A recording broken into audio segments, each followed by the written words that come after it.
പ്രിയ കൂട്ടുകാരെ, നമ്മൾ ഇന്ന് പഠിക്കാൻ വേണ്ടി പോകുന്നത് 10ാം ക്ലാസ് ടെക്സ്റ്റ് ബുക്കിലെ രണ്ടാമത്തെ ചാപ്റ്റർ ആയിട്ടുള്ള എ ഫീനിക്സ് റൈസസ് എന്ന് പറയുന്ന ഒരു കഥയാണ്. വളരെ പ്രസിദ്ധയായിട്ടുള്ള ആക്ട്രസും എഴുത്തുകാരിയുമായ ട്വിങ്കിൾ ഖന്നയുടെ ലെജൻഡ് ഓഫ് ലക്ഷ്മി പ്രസാദ് എന്ന് പറയുന്ന ഷോർട്ട് സ്റ്റോറി കളക്ഷനിൽ നിന്ന് എടുത്തിട്ടുള്ള the sanitary man of sacred land എന്ന സ്റ്റോറിയുടെ ഒരു അഡാപ്റ്റേഷനാണ് എ ഫീനിക്സ് റൈസസ് എന്ന് പറയുന്ന ചാപ്റ്റർ ആയിട്ട് നമുക്കിവിടെ പഠിക്കാൻ വേണ്ടി നൽകിയിരിക്കുന്നത്. ഇത് വെറും ഒരു കഥ മാത്രമല്ല, പകരം യഥാർത്ഥ ജീവിതത്തിൽ സംഭവിച്ചിട്ടുള്ള യഥാർത്ഥ സംഭവങ്ങളാണ്. അതിനെ ഒരു ഫിക്ഷൻ ആക്കി മാറ്റിയിരിക്കുകയാണ് ട്വിങ്കിൾ ഖന്ന എന്ന എഴുത്തുകാരി ചെയ്തിരിക്കുന്നത്. നമുക്ക് ആദ്യം ഓദറിനെ ഒന്ന് പരിചയപ്പെടാം, എന്നിട്ട് കഥയിലേക്ക് വരാം. Twinkle Khanna was born in 1973 in Mumbai. Twinkle Khanna ജനിക്കുന്നത് 1973 മുംബൈയിലാണ് ജനിക്കുന്നത്.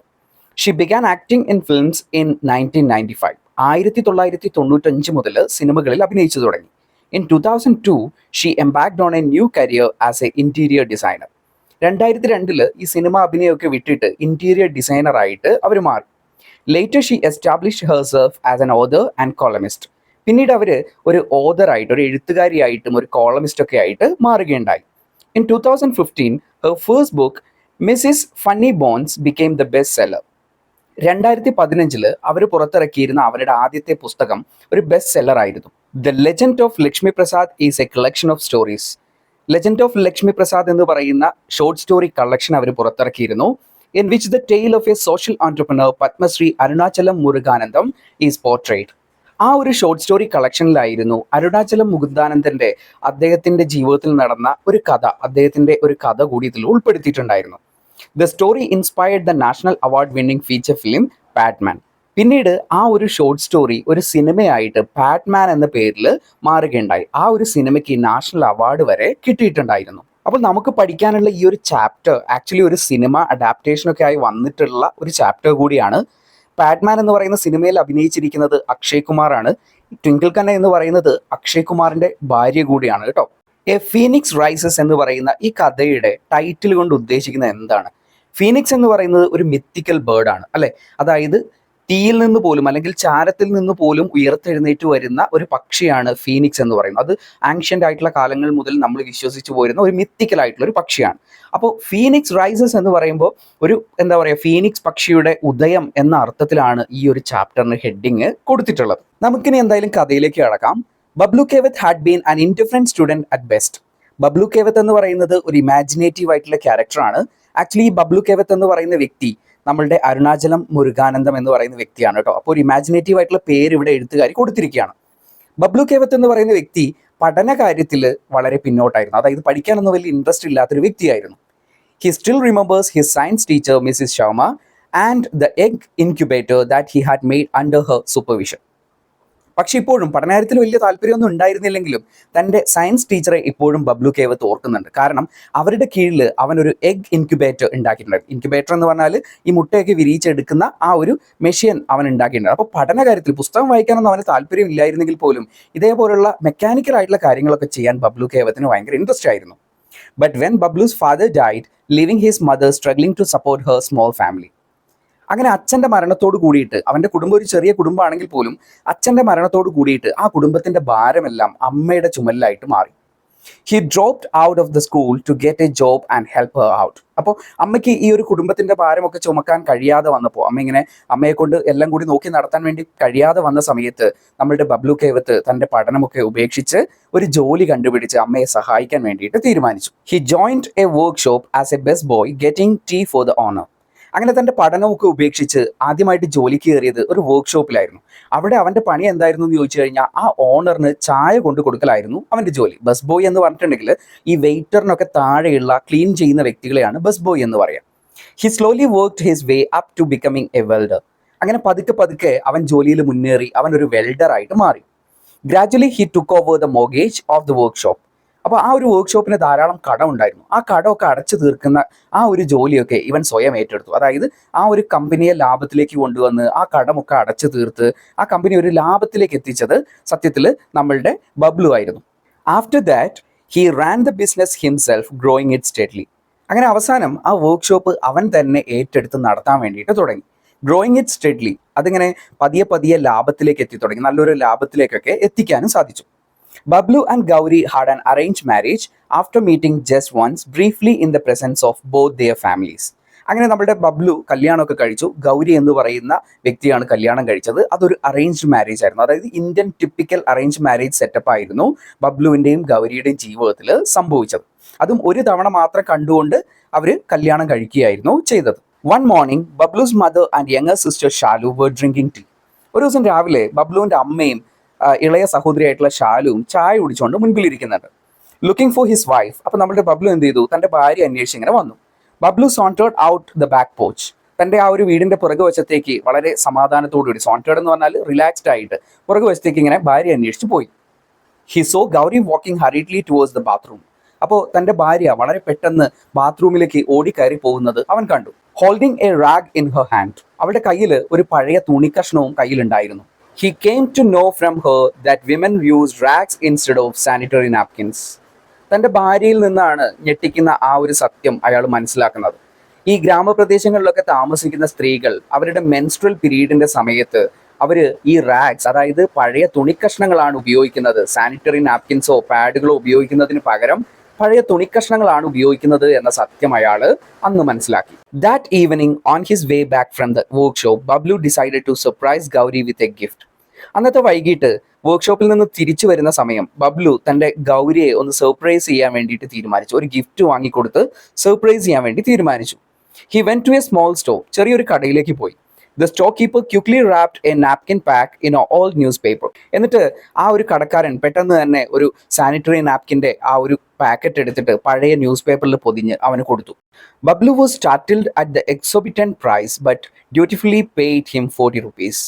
ബബ്ലു ആ ഒരു സാനിറ്ററി നാപ്കിൻ്റെ വില കേട്ടിട്ട് ഒന്ന് ഞെട്ടിപ്പോയി. വളരെ എക്സ്പെൻസീവ് ആയിട്ട് അവന് തോന്നി.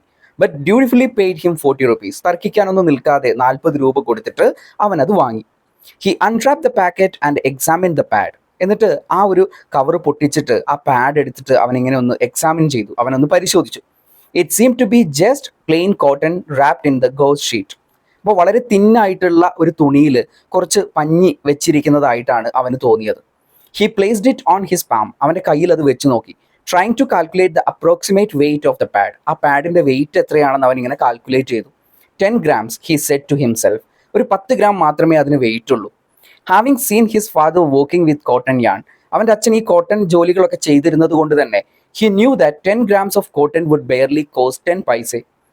10 ഗ്രാം കോട്ടൻ്റെ വില എന്ന് പറയുന്നത് വെറും 10 പൈസ മാത്രമാണ്. But here he was paying 4 rupees for each of these pads. ഓരോ പാഡിനും ഇപ്പോൾ അവൻ പേ ചെയ്യുന്നത് 4 രൂപ വീതമാണ്. He put the pad back in the packet. എന്നിട്ട് ആ പാഡ് എടുത്തിട്ട് ആ പാക്കറ്റിലേക്ക് തന്നെ തിരിച്ചു വെച്ചു. Back home Bablu secretly handed over the pack to Gauri. എന്നിട്ട് എന്ത് ചെയ്തു? ആ പാക്കറ്റ് വീട്ടിലെത്തിക്കഴിഞ്ഞപ്പോൾ വളരെ സീക്രട്ട് ആയിട്ട് തൻ്റെ ഭാര്യയുടെ കയ്യിൽ കൊടുക്കുകയും ചെയ്തു.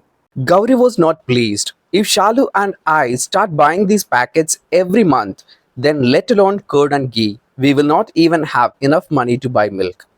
ഇങ്ങനെ ഒരു സർപ്രൈസ് ഗിഫ്റ്റ് ഭർത്താവ് കൊടുത്തിട്ടും ഗൗരിക്ക് അതത്ര വലിയ സന്തോഷമൊന്നും ആയില്ല. ഗൗരി പറഞ്ഞു, ഞാനും ഷാലുവും മാസത്തിൽ ഇതിങ്ങനെ ഓരോ പാക്കറ്റ് വീതം വാങ്ങാൻ തുടങ്ങിക്കഴിഞ്ഞാൽ left loan curd and ghee, നമ്മൾ ഈ കേർഡും ഗീയും ഒക്കെ വാങ്ങുന്ന കാര്യം മറക്കേണ്ടി വരും. We will not even have enough money to buy milk. കാരണം നമുക്ക് പാല് വാങ്ങാനുള്ള പൈസ പോലും ബാക്കി ഉണ്ടാവില്ല. കാരണം ഇതിൻ്റെ പ്രൈസ് എന്ന് പറയുന്നത്, ഈ നാപ്കിൻസിൻ്റെ പ്രൈസ് എന്ന് പറയുന്നത് വളരെ ഹൈ ആണ്. Bablu looked at her dejectedly. അപ്പോൾ വളരെ സങ്കടത്തോട് കൂടിയിട്ട് ബബ്ലു ഗൗരിയെ നോക്കി. But he then determined to start a new project. ഒരു പുതിയ പദ്ധതി തുടങ്ങാൻ വേണ്ടി അവൻ തീരുമാനിച്ചു. He pulled out a pair of scissors, a needle and some thread cotton cloth from his bag. അപ്പോൾ അവൻ എന്ത് ചെയ്തു? അവൻ്റെ ബാഗിൽ നിന്ന് ഒരു കത്രികയും അതുപോലെ സൂചിയും നൂലും കുറച്ച് തുണിയും അതുപോലെ കോട്ടനും ഒക്കെ പുറത്തേക്ക് എടുത്തു. He began flattening the cotton between his hands. എന്നിട്ട് ആ പഞ്ഞി എടുത്തിട്ട് അവൻ്റെ കയ്യിൽ വെച്ച് അതിങ്ങനെ പരത്താൻ വേണ്ടിയിട്ട് തുടങ്ങി. As if he was spreading out dough to make the chapati. ഒരു ചപ്പാത്തി പരത്തുന്നത് പോലെ, ചപ്പാത്തി മാവ് കുഴച്ച് പരത്തുന്നത് പോലെ ആയിട്ടായിരുന്നു ആ കോട്ടൺ, ആ പഞ്ഞി അവൻ പരത്തിക്കൊണ്ടിരുന്നത്.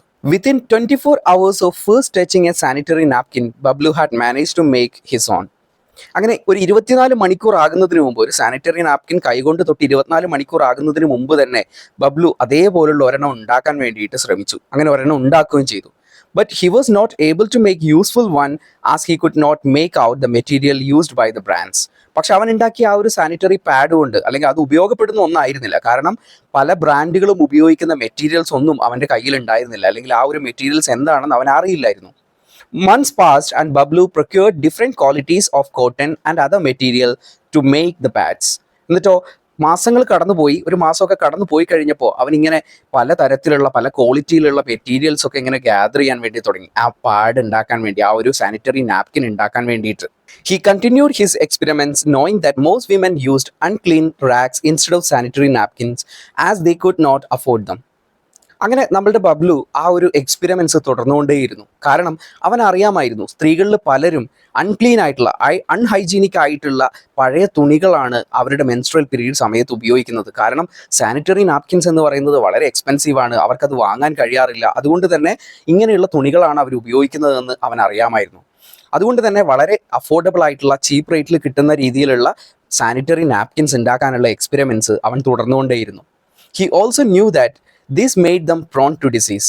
ഇങ്ങനെ അൺഹൈജീനിക് ആയിട്ടുള്ള പഴയ തുണികളൊക്കെ ഉപയോഗിക്കുമ്പോൾ അവർക്ക് അസുഖങ്ങൾ വരാനുള്ള ചാൻസ് ഉണ്ട് എന്നുള്ളതും അവൻ അറിയാമായിരുന്നു. No one else appeared to be bothered by this. ഈ കാര്യത്തിൽ ആർക്കും തന്നെ വലിയ ആശങ്കകളൊന്നും ഉണ്ടായിരുന്നില്ല. He looked at the little girls running around the neighbourhood. അവൻ ആ വീടിന് ചുറ്റും ഓടിക്കളിക്കുന്ന ചെറിയ പെൺകുട്ടികളെ, തൻ്റെ നെയ്ബർഹുഡിലുള്ള കുട്ടികളെയൊക്കെ അവനിങ്ങനെ നോക്കി. They couldn't even buy a good pair of slippers. അവർക്കൊരു നല്ല ജോഡി ചെരുപ്പ് വാങ്ങാനുള്ള കാശ് പോലും ഇല്ല. How they would ever afford to buy sanitary pads month after month. അപ്പോൾ അവരെങ്ങനെയാണ് മാസാമാസം ഇങ്ങനെ സാനിറ്ററി പാഡ്സ് ഒക്കെ വാങ്ങിയിട്ട് ഉപയോഗിക്കാൻ വേണ്ടി സാധിക്കുക എന്ന് അവനിങ്ങനെ ചിന്തിക്കാൻ വേണ്ടിയിട്ട് തുടങ്ങി. However his experiments and his obsession cause some unrest even in the family. അപ്പോൾ ബബ്ലുവിൻ്റെ ഈ ഒരു എക്സ്പെരിമെന്റ്സും ഇതേപോലെ ഇൻഎക്സ്പെൻസീവ് ആയിട്ടുള്ള സാനിറ്ററി നാപ്കിൻസ് ഉണ്ടാക്കണമെന്നുള്ള ചിന്തയും ഒക്കെ കുടുംബത്തിലും ചെറിയ പ്രശ്നങ്ങളൊക്കെ ഉണ്ടാക്കാൻ വേണ്ടിയിട്ട് തുടങ്ങി. His mother beseeched him to stop experiments, saying that the whole family would be disgraced by his sordid interest in the women's menstrual cycles. അപ്പോൾ അമ്മ അവൻ്റെ അടുത്ത് റിക്വസ്റ്റ് ചെയ്തു, ഈ ഒരു പരിപാടി, ഈ എക്സ്പെരിമെന്റ്സ് ഒക്കെ ഒന്ന് അവസാനിപ്പിക്കണം, അല്ലെങ്കിൽ അത് കുടുംബത്തിന് നാണക്കേടായി മാറും എന്ന് അവൻ്റെ അടുത്ത് പറഞ്ഞു. കാരണം സോഡിഡ് എന്ന് പറഞ്ഞിട്ടുണ്ടെങ്കിൽ ഡേർട്ടി, അൺപ്ലസൻറ്റ്, അതായത് സ്ത്രീകളുടെ ഈ വിമൻസിൻ്റെ മെൻസ്ട്രൽ സൈക്കിളിനെ കുറിച്ചൊക്കെ ഇങ്ങനെ ഗാഢമായി ചിന്തിക്കുന്നതും അതിനെക്കുറിച്ച് പരീക്ഷണങ്ങൾ നടത്തുന്നതൊക്കെ കുടുംബത്തിനൊരു മാനക്കേടായി മാറുമെന്ന് അമ്മ അവൻ്റെ അടുത്ത് ഇങ്ങനെ പറഞ്ഞ് അവൻ്റെ അടുത്ത് റിക്വസ്റ്റ് ചെയ്തു, ഈ പരിപാടികളൊക്കെ ഒന്ന് അവസാനിപ്പിക്കണമെന്ന്. The news was gradually spreading in the village, and the villagers entangled the whole family in a mesh of coarse whispers and rude glances. പക്ഷേ നമ്മളുടെ ബബ്ലു നടത്തി വന്ന ഈ ഒരു എക്സ്പെരിമെന്റ്സ് ഒക്കെ ആ ഗ്രാമത്തിലെല്ലാവരും അറിഞ്ഞിരുന്നു. അതിങ്ങനെ പതിയെ പരക്കാൻ വേണ്ടി തുടങ്ങി. അതോടുകൂടിയിട്ട് ഗ്രാമത്തിലുള്ള ആൾക്കാരൊക്കെ ആ ഫാമിലിയെ അവോയ്ഡ് ചെയ്യാൻ വേണ്ടി തുടങ്ങി. അവരിങ്ങനെ നടന്നു പോകുമ്പോഴൊക്കെ അവരെ ഇങ്ങനെ കോസ് വിസ്പേഴ്സ്, അതായത് വളരെ റഫായിട്ടുള്ള രീതിയിൽ ഇങ്ങനെ പിറുവിറുക്കുന്നതും അവരെ വളരെ റൂഡായിട്ട് അവരെ നോക്കുന്നതും അവരെ ഇങ്ങനെ അവോയ്ഡ് ചെയ്ത് നിർത്താനും ഒക്കെ തുടങ്ങി. Bablu was gloomy for a while at the thought of stopping his experiments. എപ്പോഴൊക്കെയാണോ അവൻ്റെ എക്സ്പെരിമെന്റ്സ് സ്റ്റോപ്പ് ചെയ്യുന്ന ആ ഒരു കാര്യം ചിന്തിക്കുന്നത്, അപ്പോഴൊക്കെ അവനൊരു വല്ലാത്തൊരു സങ്കടം തോന്നിയിരുന്നു. But he devised an idea to conduct experiments on himself rather than others. മറ്റുള്ളവരിൽ പരീക്ഷണം നടത്തുന്നതിന് പകരം സ്വന്തം ശരീരത്തിൽ പരീക്ഷണം നടത്താൻ വേണ്ടിയിട്ട് അയാൾ തീരുമാനിച്ചു. With the help of a friend he collected some blood. തൻ്റെ കൂട്ടുകാരൻ്റെ സഹായത്തോടു കൂടിയിട്ട് കുറച്ച് രക്തം ശേഖരിച്ചു. Using a rubber tube he experimented with a napkin himself. അവൻ ഉണ്ടാക്കിയെടുത്തിട്ടുള്ള നാപ്കിനിൽ ആ ഒരു ശേഖരിച്ച ബ്ലഡ് ഒരു റബ്ബർ ട്യൂബിലൂടെ കടത്തി വിട്ടുകൊണ്ട് ആ ഒരു ടെസ്റ്റ് നടത്താൻ വേണ്ടിയിട്ട് അയാൾ തീരുമാനിച്ചു. അങ്ങനെ ഒരു ടെസ്റ്റ് അയാൾ നടത്തി. One day Lata, his neighbour Parul's daughter, happen to see this. അപ്പോൾ ഇങ്ങനെ സ്വയം പരീക്ഷണം നടത്തുന്നത് ഒരു ദിവസം നെയ്ബർഹുഡിൽ ഉണ്ടായിരുന്ന പരൂൾ എന്ന് പറയുന്ന ഒരു സ്ത്രീയുടെ മകളായിട്ടുള്ള ലത എന്ന് പറയുന്ന കുട്ടി ഈ ഒരു സംഭവം അവിടെ കാണാൻ വേണ്ടിയിട്ട് ഇടയായി. The next day, all kinds of rumors spread over the small town. പിറ്റേ ദിവസം ആയപ്പോഴേക്കും പല തരത്തിലുള്ള റൂമേഴ്സും ആ ചെറിയ പട്ടണമാകെ പരന്നു. Unable to bear the humiliation, Bablu's wife left him. അങ്ങനെ നാണക്കേട് സഹിക്കവയ്യാതെ ബബ്ലുവിൻ്റെ ഭാര്യ അദ്ദേഹത്തെ ഉപേക്ഷിച്ചു പോയി. She said she would only return when he gave up his madness. എന്നിട്ട് ഗൗരി പറഞ്ഞൊരു കാര്യം, എപ്പോഴാണോ ഈ ഭ്രാന്ത് അവസാനിപ്പിക്കുന്നത് അപ്പോൾ മാത്രമാണ് അവർ തിരിച്ചു വരുള്ളൂ എന്ന് പറഞ്ഞിട്ടാണ് വിട്ടുപോയത്. His mother too followed suit. നമ്മുടെ ബബ്ലുവിൻ്റെ അമ്മയും അത് തന്നെ ചെയ്തു. ബബ്ലുവിനെ ഉപേക്ഷിച്ച് അവരും പോയി. He had lost his wife, his family and his friends and money that he could not afford to waste, all in pursuit of sanitary pad project. ഒരു സാനിറ്ററി പാഡ് പ്രൊജക്റ്റിൻ്റെ പേരിൽ അദ്ദേഹത്തിൻ്റെ ഭാര്യയെ കുടുംബത്തെ, അദ്ദേഹത്തിൻ്റെ കൂട്ടുകാരെ, അദ്ദേഹം കഷ്ടപ്പെട്ട് സമ്പാദിച്ചുണ്ടാക്കിയ പണം എല്ലാം തന്നെ നഷ്ടമായി. Bablu was a simple welder whose life had been ripped apart. ഒരു സിമ്പിൾ വെൽഡർ ആയിരുന്നു ബബ്ലു. അദ്ദേഹം ഇങ്ങനെ ഒരു പ്രൊജക്റ്റ്, ഇങ്ങനെ ഒരു പദ്ധതി തുടങ്ങിയതിലൂടെ അദ്ദേഹത്തിൻ്റെ ജീവിതം തന്നെ ഇല്ലാതെയായി, അല്ലെങ്കിൽ അതൊക്കെ നശിപ്പിക്കപ്പെട്ടു. And all because he had wanted to give Gauri a gift. അദ്ദേഹം ആകെ ആഗ്രഹിച്ചത് എന്താണ്? തൻ്റെ ഭാര്യയ്ക്ക് ഒരു ഗിഫ്റ്റ് കൊടുക്കാൻ അദ്ദേഹം ആഗ്രഹിച്ചു. അതിൽ നിന്നാണ് ഈ പ്രശ്നങ്ങളൊക്കെ തുടങ്ങിയത്. A gift for all the poor women in the village and outside it. അദ്ദേഹം ആഗ്രഹിച്ചത് എന്താണ്? തൻ്റെ ഗ്രാമത്തിലും ഗ്രാമത്തിന് പുറത്തുമൊക്കെയുള്ള സാനിറ്ററി നാപ്കിൻസ് വാങ്ങാൻ സാധിക്കാത്ത, അല്ലെങ്കിൽ അത്രയും വില കൊടുത്ത് വാങ്ങാൻ സാധ്യമല്ലാത്ത സാധാരണ ജനങ്ങൾക്ക് വേണ്ടിയിട്ട് ഒരു സാനിറ്ററി നാപ്കിൻ, ഇൻഎക്സ്പെൻസീവ് ആയിട്ടുള്ള ഒരു സാനിറ്ററി നാപ്കിൻ ഉണ്ടാക്കണമെന്നുള്ള അദ്ദേഹത്തിൻ്റെ ആഗ്രഹത്തിൽ നിന്നാണ് അദ്ദേഹത്തിന് ഇതെല്ലാം നഷ്ടമായത്. അപ്പോൾ ഈ ഒരു ചാപ്റ്റർ, നമ്മളുടെ എ ഫീനിക്സ് റൈസസ് എന്ന് പറയുന്ന ഈ ഒരു ചാപ്റ്റർ ആക്ച്വലി ഇത് ഇൻകംപ്ലീറ്റ് ആണ്. ഈ ഒരു സ്റ്റോറി എന്ന് പറയുന്നത് ഇത് അഡാപ്റ്റ് ചെയ്തിരിക്കുന്നത് the sanitary man of sacred land എന്ന് പറയുന്ന ഒരു കഥയിൽ നിന്നാണ്. One of the 4 stories of the Twinkle Khanna's short story collection title the legend of Lakshmi Prasad. Legend of Lakshmi Prasad എന്ന് പറയുന്ന ടൈറ്റിലോട് കൂടിയിട്ട് നമ്മളുടെ ട്വിങ്കിൾ ഖന്ന എഴുതിയിട്ടുള്ള ഷോർട്ട് സ്റ്റോറി കളക്ഷനിൽ നിന്നുള്ള ഒരു കഥയുടെ അഡാപ്റ്റേഷൻ മാത്രമാണ് നമ്മൾ പഠിച്ചത്. ഈ സ്റ്റോറി കംപ്ലീറ്റ് അല്ല.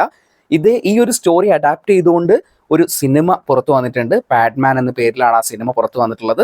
ഇതൊരു റിയൽ ലൈഫ് ഇൻസിഡൻ്റ് ആണ്. ഇത് ഒരു ഫിക്ഷനേറ്റ് ആയിട്ട് എഴുതിയിരിക്കുന്നു. ക്യാരക്ടേഴ്സിൻ്റെയൊക്കെ നെയിംസ് ഒക്കെ ചേഞ്ച് ചെയ്ത് എഴുതിയിരിക്കുന്നു എന്ന് മാത്രമേ ഉള്ളൂ. ഇതൊരു ഒറിജിനലി ഹാപ്പൻഡ് ആയിട്ടുള്ള ഒരു കഥ കൂടിയാണ്. അപ്പം നമ്മൾ ഇന്ന് പറഞ്ഞിട്ടുള്ള ഈ ഒരു ചാപ്റ്റർ എല്ലാവർക്കും മനസ്സിലായി എന്ന് കരുതുന്നു. ഇതോടൊപ്പം ഇതിലെ യഥാർത്ഥ, അല്ലെങ്കിൽ ഇങ്ങനെ ഈ കാര്യങ്ങൾ ചെയ്ത യഥാർത്ഥ വ്യക്തിയുമായിട്ടുള്ള ഒരു ഇൻ്റർവ്യൂ കൂടെ നമുക്ക് പഠിക്കാനുണ്ട്. അടുത്തൊരു വീഡിയോയിൽ നമുക്ക് അതുകൂടി നമുക്ക് പഠിക്കാം. അപ്പോൾ ഇന്നത്തെ വീഡിയോ ഇത്രയേ ഉള്ളൂ. അടുത്ത വീഡിയോ കാണാം. Bye bye.